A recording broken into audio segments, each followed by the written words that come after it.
le voyage, qu'il soit au Brésil ou ailleurs, que représente-t-il pour vous? Que représente-t-il pour moi, qui voyage, mais qui suis également organisateur de voyage? Que nous apporte-t-il dans la vie? Et pourquoi nous voyageons? Je vous parle de vrais voyages.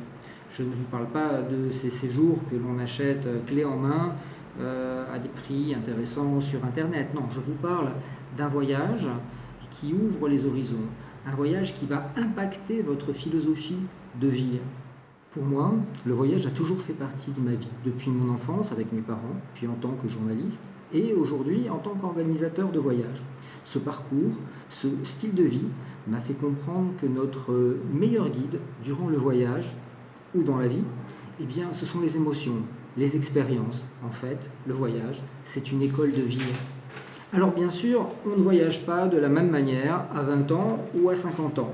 Quand j'avais 20 ans, il n'y a pas si longtemps que cela, je voyageais sac à dos, sans aucune préparation. Je débarquais dans un pays pour aller où le vent me pousse. Je pense que c'était l'opportunité de vivre différentes gammes d'émotions, les pires comme les meilleures. 40 heures de voyage dans un taxi-brousse, entassés les uns sur les autres, avec la relation que l'on peut avoir avec les personnes. Bon, c'est une école de vie également. Mais chaque galère, en fait, je trouvais que c'était une aventure fantastique, où j'apprenais à gérer la situation, où je découvrais comment fonctionne le monde. Parce qu'à cette époque-là, bien sûr, je voulais comprendre comment fonctionne le monde pour le faire fonctionner. Aujourd'hui, j'ai 55 ans. J'ai voyagé dans le monde entier et je suis plus sélectif. D'ailleurs, mon job, c'est devenu de faire des sélections.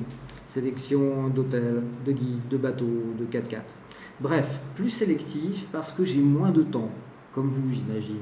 Alors, si je voyage, je ne souhaite pas perdre mon temps avec des choses que j'ai déjà vues ou des choses que je ne souhaite pas vivre. Je souhaite vivre les meilleures des émotions pour savourer le meilleur de ce pays que je visite, en fait. Il faut donc optimiser mon itinéraire pour éviter les détours inutiles, pour éviter les hôtels que je ne vais pas aimer, etc. Et cela s'obtient avec les conseils d'une personne qui connaît très bien le terrain et qui sait exactement ce que j'apprécie, ce qui est important pour moi. Je vais donc faire un investissement pour vivre le moment que je souhaite vivre, le moment parfait, entre guillemets. Ces émotions positives me chargent de bonnes énergies. Parce que le but, c'est de me sentir en harmonie avec le lieu, avec la nature et avec les gens.